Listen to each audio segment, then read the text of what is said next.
नमस्कार। नवग्रह मंथन में आपका स्वागत है। मैं सुरेश कौशल इस कार्यक्रम में आपके साथ ज्योतिष, धर्म, पर्व, संस्कार इत्यादि विषयों पर बातचीत करता रहता हूँ। हम ज्योतिष के अतिरिक्त जितने भी हमारे मुख्य पर्व होते हैं, होली हो, दिवाली हो, नवरात्र हो, सभी पर बात करते हैं। आज मैं आपके साथ नवरात्र जो पर्व आ रहे हैं उनके बारे में दो भागों में बात करूँगा। एक भाग जो है उसमें नवरात्र क्या होते हैं, इनका सतयुग के समय से ये मनाए जा रहे हैं, इनकी पृष्ठभूमि क्या है, भूतकाल से लेकर आज तक, सतयुग से लेकर सतयुग, द्वापर, त्रेता, कलयुग, कैसे इनके ऊपर जो है लगातार पूजाएं होती जा रही हैं, कैसे भक्ति के ये जो रूप है इनके लिए पूजा की जाती है, इसके बारे में बात करूँगा। तो नवरात्र जो है पहले भाग में मैं बात करूंगा कि क्या होते हैं, कैसे मनाए जाते हैं। दूसरे भाग में जो संवत 2078 राक्षस नाम का संवत है, यानी वर्ष 2021 के वासंतिक नवरात्रों के बारे में डिटेल में बात करूंगा। नवरात्र क्या होते हैं? देखिए, नवरात्र जो हैं वर्ष में 4 होते हैं। चैत्र, आषाढ़, आश्विन और माघ शुक्ल पक्ष की प्रतिपदा से लेकर 9वीं तक के जो 9 दिन होते हैं नवरात्र कहलाते हैं। इस प्रकार एक संवत्सर में 4 नवरात्र होते हैं और चैत्र नवरात्र को जो है वासंतिक नवरात्र और आश्विन नवरात्र को शारदीय नवरात्र कहलाते हैं। नवरात्र में आद्या शक्ति भक्ति दुर्गा तथा उनके विभिन्न युगों में विभिन्न रूपों की विशेष आराधना की जाती है। अमावस्या युक्त प्रतिपदा में पूजन नहीं करना चाहिए। कहने का तात्पर्य ये है कि शुक्ल पक्ष में ये पूजाएं होती हैं प्रतिपदा से। कई बार ऐसा होता है कि प्रतिपदा के दिन थोड़ा भाग अमावस्या का आ गया तो उस दिन पूजा को आरंभ नहीं करना चाहिए। सर्वप्रथम आपको करना क्या है, सर्वप्रथम स्नान से पवित्र होकर गोमय से यानी गोबर से लेपन करके उस स्थान को पवित्र कर लेना चाहिए जहाँ आपने पूजा करनी है, भक्ति की स्थापना करनी है। उसके पश्चात विधि पूर्वक घट स्थापन करें। घट स्थापन प्रातःकाल करना चाहिए, परंतु चित्रा या वैधृति योग होने पर ही स्थापना ना करें, यानी ये 2 चीज़ हो तो ना करें। मध्याह्न यानी दोपहर में अभिजीत मुहूर्त में या शुभ मुहूर्त में घट स्थापना आप कर सकते हैं, यदि प्रातः मुहूर्त अच्छा ना मिले। व्रत जो है स्त्री या पुरुष, ये जो पर्व है स्त्री या पुरुष दोनों कर सकते हैं, बालक भी कर सकते हैं। व्रत में उपवास, अयाचित यानी बिना मांगे प्राप्त भोजन या केवल रात्रि में या दिन में एक बार भोजन करना, इस प्रकार के नियम रखे जा सकते हैं। यदि नवरात्र में घट स्थापन के उपरांत सूतक हो जाए तो कोई दोष नहीं लगता, परंतु यदि सूतक पहले होने पर पूजन स्वयं न करें, घट स्थापन के लिए स्वयं न करें, किसी विद्वान ब्राह्मण को बुला लें, किसी परिवार के किसी और सदस्य को बुला के आप वो कर सकते हैं। घट स्थापन के लिए पवित्र मिट्टी से जो है वेदी का निर्माण करें, फिर उसमें जौ गुड़ बोएं और उस पर यथाशक्ति जो है आप मिट्टी, तांबे, चांदी या सोने का कलश स्थापन करें। आप नवरात्रि में पहले नवरात्र में पंचांग पूजन, गणेश तथा अंबिका, वरुण, षोडश मातृका, सप्त मातृका, नवग्रह इत्यादि का पूजन भी पहले कर लें। इसके उपरांत कलश पर देवी की मूर्ति स्थापित करें, उसका षोडशों उपचार पूजन करें। तत्पश्चात दुर्गा सप्तशती का संपुट अथवा साधारण पाठ करने की विधि है। पाठ की पूर्णाहुति के दिन दशांश हवन अथवा दशांश पाठ करने अनिवार्य रहता है। पूजन का समय घी का दीपक, देसी घी का दीपक जलाना चाहिए तथा गंध, अक्षत, फल, फूल इत्यादि से आप पूजन करें। नवरात्र में 9 रात्रि व्यतीत होने पर 10वें दिन विसर्जन किया जाता है। चैत्र नवरात्र में शक्ति के साथ शक्तिधर की उपासना भी की जाती है। देवी भागवत, कालिका पुराण और मार्कंडे पुराण का पाठ होता है। वहीं श्री रामचरितमानस, श्रीमद् वाल्मीकि रामायण और अध्यात्म रामायण इत्यादि का पाठ भी किया जाता है। इसलिए चैत्र नवरात्र जो होते हैं देवी नवरात्र के साथ राम नवरात्र के नाम से भी प्रसिद्ध हैं। चैत्र नवरात्र नवमी के दिन भगवान राम का जन्मदिन भी मनाया जाता है। दशावतार भगवान राम इसी दिन अवतरित हुए थे। 8वें दशावतार हैं ये। चैत्र नवरात्र के साथ साथ शुक्ल पक्षी प्रतिपदा तिथि से नव संवत का आरंभ भी होता है। ये अत्यंत पवित्र तिथि मानी जाती है, वर्ष की सर्वाधिक शुभ तिथि मानी जाती है। कहा जाता है इसी तिथि से ब्रह्मा ने सृष्टि निर्माण आरंभ किया था। इसी तिथि को रेवती नक्षत्र में विश्वकुंभ योग में भगवान के आदि अवतार मत्स्य रूप का प्रादुर्भाव भी हुआ था। युगों में प्रथम सतयुग का आरंभ भी इसी तिथि को हुआ था। इसी दिन चंद्रगुप्त विक्रमादित्य ने शकों पर विजय प्राप्त की थी और इसे चिरस्थायी बनाने के लिए, यादगार बनाने के लिए उन्होंने विक्रम संवत का आरंभ किया था। यह भी माना जाता है आद्याशक्ति दुर्गा के आशीर्वाद से ही भगवान राम का अवतार हुआ था। सूर्यवंशी भगवान को भगवान विष्णु और सीता को लक्ष्मी अथवा गौरी शक्ति का अवतार माना जाता है। नवरात्र में नवदुर्गाओं का प्रथम से नवम तिथि तक इनका पूजन किया जाता है। सप्तशती का जाप भी किया जाता है। सप्तशती के तीनों चरित्र यानी कि जो कि 13 अध्याय हैं, 99 मंत्र हैं और 700 श्लोक की 3 सप्तशती है। इनका साधक को अपनी श्रद्धा अनुसार, अपनी सामर्थ्य अनुसार पूजन करते हैं। भक्ति दुर्गा के जो 10 महाविद्या रूप हैं, इनका भी कई साधक नवरात्रों में पूजन करते हैं। प्रथम चरित्र का पहला अध्याय, द्वितीय चरित्र का 2 से 4 अध्याय और तृतीय चरित्र में 5 से 13 अध्याय होते हैं। इसी क्रम में होते हैं। इस प्रकार इन चरित्रों का पूजन साधक करते हैं। दुर्गा सप्तशती के पूजन का क्रम इस प्रकार है। सबसे पहले सप्तश्लोक की दुर्गा, उसके बाद रात्रि सूक्तम, फिर सप्तशती, अंत में दुर्गा अंत में जो है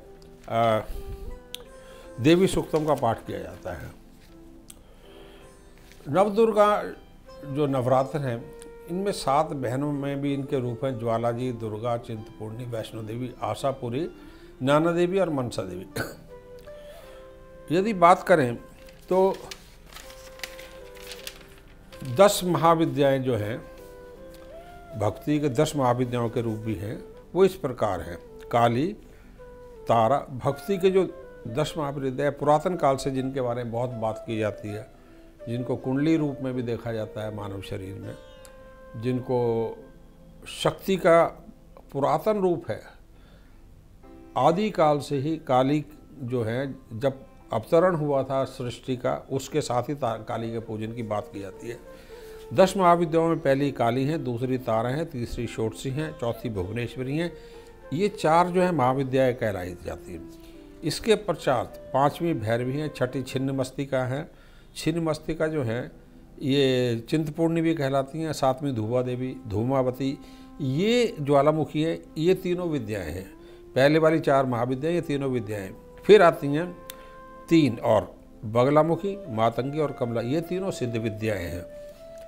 अब 10 महाविद्याओं की यदि बात करते हैं तो 10 महाविद्याओं के नाम तो मैंने आपको बता दिए।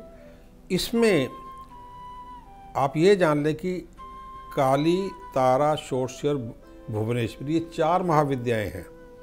इसके बाद 5वीं भैरवी, 6ठी छिन्नमस्तिका और 7वीं धूमावती, ये तीनों विद्याएं हैं। छिन्नमस्तिका जो है चिंतपूर्णी है और धूमावती ज्वाला जी हैं, इनके जो प्रसिद्ध नाम हैं। फिर आती हैं 8वीं बगलामुखी, 9वीं मातंगी और 10वीं कमला, ये तीनों सिद्ध विद्याएं हैं। इन 10 महाविद्याओं को 2 कुलों में बांटने की भी प्राचीनतम परंपरा है। काली कुल में काली, तारा, भुवनेश्वरी और छिन्नमस्तिका आती हैं। श्री कुल में षोडशी, बगलामुखी, भैरवी, कमला, धूमावती और मातंगी आती हैं। साधकों को चाहिए कि किसी भी एक कुल की साधना में ही अग्रसर हों। दोनों कुलों में आप अपने को ना प्रेरित करें। एक कुल की कोई देवी लेने, काली कुल या श्री कुल, किसी भी एक कुल की साधना में आप अग्रसर हो। 10 महाविद्याओं का पूजन करते समय उनके दाईं ओर शिव का पूजन करना भी आवश्यक है। 10 शिव जो हैं इन देवियों के साथ में, जो उनके साथ संबंध रखते हैं, उनका क्रम इस प्रकार है। पहले हैं काली, उनसे जो जुड़े शिव हैं महाकाल। दूसरी हैं तारा, उनसे जो जुड़े शिव हैं अक्षोभ्या। तीसरी जो हैं 10 विद्या महाविद्या षोडशी, उनसे जुड़े कामेश्वर हैं। चौथी हैं भुवनेश्वरी, उनके साथ जुड़े त्र्यंबकम हैं। पांचवी भैरवी हैं, उनके साथ जुड़े दक्षिण मूर्ति हैं। छठी छिन्नमस्तिका अथवा चिंतमूर्णी, वो क्रोध भैरव हैं। सातवीं धूमापति, ये विधवा रूपणी है, इनके साथ में कोई शिव नहीं है। आठवीं बगलामुखी, उनके साथ मृत्युंजय संबंध रखते हैं। नवीं मातंगी हैं, मातंग अथवा सदाशिव। और 10वीं कमला, विष्णु रूप, जो शिव का विष्णु रूप है, नारायण, क्योंकि नारायण विष्णु का ही एक रूप है, ये उनसे संबंध है। 10 महाविद्याओं से ही भगवान विष्णु के 10 अवतार भी माने गए हैं। ये इस प्रकार हैं। काली से जुड़े जो अवतार हैं श्री कृष्ण, षोडशी से परशुराम, भैरवी से श्री बलराम, धूमावती से श्री वारा, मतंगी से श्री राम, तारा से श्री मत्स्य, भुवनेश्वरी से श्री बावन, छिन्नमस्तिका से श्री नरसिंह, बगलामुखी से श्री कूर्म और कमला से श्री बुद्ध। ये 10 जो अवतार हैं इन देवियों से जुड़े हैं। बात करते हैं साधना और नवरात्र का। ज्योतिष से गहरा संबंध है। सभी साधकों को नवरात्र में पूजा आराधना के लिए के लाभ मिलने की पूरी संभावना होती है, क्योंकि देवी का पूरा आशीर्वाद आपको मिलता है यदि आप नियम पूर्वक करेंगे। फिर भी शास्त्रीय विधि से किए जाने वाली साधना के परिणाम समग्र और अत्यधिक शुभ रहते हैं। गलती होने पर कई बार हानि की आशंका भी रहती है, विशेषकर जो क्रूर देवियां हैं जैसे काली इत्यादि हैं, छिन्नमस्तिका इत्यादि हैं, धूमावती हैं, तो हानि की आशंका भी रहती है। ज्योतिष के अनुसार जिन साधकों की कुंडली में लग्नेश बुध या शुक्र हो, या लग्नेश शनि हो, अथवा मंगल ग्रह तीसरे, छठे, 11वें भाव का स्वामी आपकी कुंडली में हो, तो त्रुटि होने पर हानि की संभावना रहती है। मंगल लाल रंग और शक्ति से दोनों संबंध रखने वाले ग्रह हैं, लाल रंग से और शक्ति से। शक्ति भी लाल रंग की है और शक्ति एनर्जी है, मंगल वही ग्रह है। तो मंगल ग्रह लाल रंग और शक्ति से संबंध रखने से इनके कुंडली में चौथे, 5वें, 8वें, 9वें और 12वें लग्न जो हैं, यानी कर्क, सिंह, वृश्चिक, धनु और मीन लग्न यदि आप कहें तो सप्तशती के पाठ से लाभ मिलते हैं। इन लोगों से त्रुटियां भी स्वाभाविक रूप से कम हुआ करती हैं, क्योंकि ये मंगल के अत्यधिक मित्र लग्न है। इसके अतिरिक्त वृषभ, तुला और मकर और कुंभ, ये दुर्गा का रौद्र रूप और महाकाली रूप, जैसे तारा, चंडिका, कालिका, इनसे ज़्यादा जुड़े हुए हैं और ज़्यादा प्रभावी समझी जाती हैं। ये इन लग्नों को भगवान कृष्ण का आशीर्वाद भी प्राप्त है। दोबारा बोल देता हूँ मैं, वृषभ, तुला, मकर और कुंभ, भगवान कृष्ण का इनको आशीर्वाद भी प्राप्त है। तंत्र शास्त्र में काली और कृष्ण को एक ही माना गया है। सब सकाम साधकों को नवरात्र में विधि पूर्वक की जाने वाली साधना से कामनाओं की पूर्ण वृद्धि होती है। यानी आपने कोई मनोवांछित कामना कर रखी है, संकल्प लेकर कर रहे हैं, तो सकाम विद्या कहलाई जाएगी। यदि आप लगातार अनवरत भक्ति का पूजन करते हैं तो अकाम विद्या है, तो मोक्ष प्राप्ति में वो अत्यधिक लाभकारी रहती है। यानी जब भी आपके जीवन का अंत होता है, मोक्ष को प्राप्त करते हैं। मोक्ष के लिए भी यह साधना भक्ति की अत्यधिक लाभप्रद असर दिखाया करती है। अब नवरात्र में आप पूजन जो है, कई लोग पूरी सप्तशती नहीं कर पाते, तो दुर्गा सप्तशती के जैसे मैंने आपको बताया कि 700 श्लोक हैं, 3 चरित हैं, 13 अध्याय और 3 चरित। पहले चरित में पहला अध्याय, द्वितीय चरित में 2 से 4 तक के अध्याय, तृतीय चरित में 5 से 13 अध्याय। आप कोई भी चरित कर सकते हैं, अथवा आप पूरी सप्तश्लोकी यदि आप में सामर्थ्य हो तो पहले उसका नियम इस प्रकार है। सबसे पहले सप्तश्लोकी मंत्र का जाप किया, फिर रात्रि सूक्तम किया, फिर दुर्गा सप्तशती का पाठ किया, अंत में देवी सूक्तम का पाठ किया। यदि आप ये सब नहीं कर सकते हो तो आप नवरात्र में कम से कम इस प्रकार कुछ पूजन कर सकते हैं। प्रथम नवरात्र को आप प्रथम अध्याय का, सप्तशती के प्रथम अध्याय का, द्वितीय नवरात्र को दूसरे से तीसरे अध्याय का, तृतीय नवरात्र को चौथे अध्याय का, चौथे नवरात्र को पंचम षष्ठम अध्याय का, पंचम नवरात्र को नवम दशम अध्याय का, छठे नवरात्र को एकादश अध्याय का और सप्तम नवरात्र को 12वें और 13वें अध्याय का पाठ करके 7 नवरात्र में पूरा पाठ कर सकते हैं। इससे भी आपको पूरा लाभ मिलता है। अब नवरात्र से जो जुड़ी जो नव दुर्गाएं हैं उनके नाम मैं आपको बताता हूँ। प्रतिपदा की जो देवी हैं भगवती, वो शैलपुत्री हैं। द्वितीय जो नवरात्र हैं उसकी जो देवी हैं ब्रह्मचारिणी हैं। तृतीय जो नवरात्र हैं उसकी देवी जो हैं वो चंद्रघंटा है। और चतुर्थ नवरात्र के जो स्वामिनी हैं देवी वो कूष्मांडा है। और पंचम नवरात्र की जो देवी हैं स्कंद माता है। छठे नवरात्र की जो देवी है वो कात्यायनी है, महाविद्या के समान है वो। और सातवें जो नवरात्र की स्वामिनी हैं वो कालरात्रि हैं। आठवें नवरात्र की जो स्वामिनी हैं महागौरी हैं। महागौरी नहीं जो तृतीय चरित में जो नाश किया राक्षसों का, यही महागौरी हैं। और आखिरी जो भगवती हैं वो है सिद्धदात्री, वो है सिद्धदात्री नवें नवरात्र की। इस प्रकार इस नियम से आप इनका पूजन करके पूर्ण लाभ उठा सकते हैं। धन्यवाद, नमस्कार।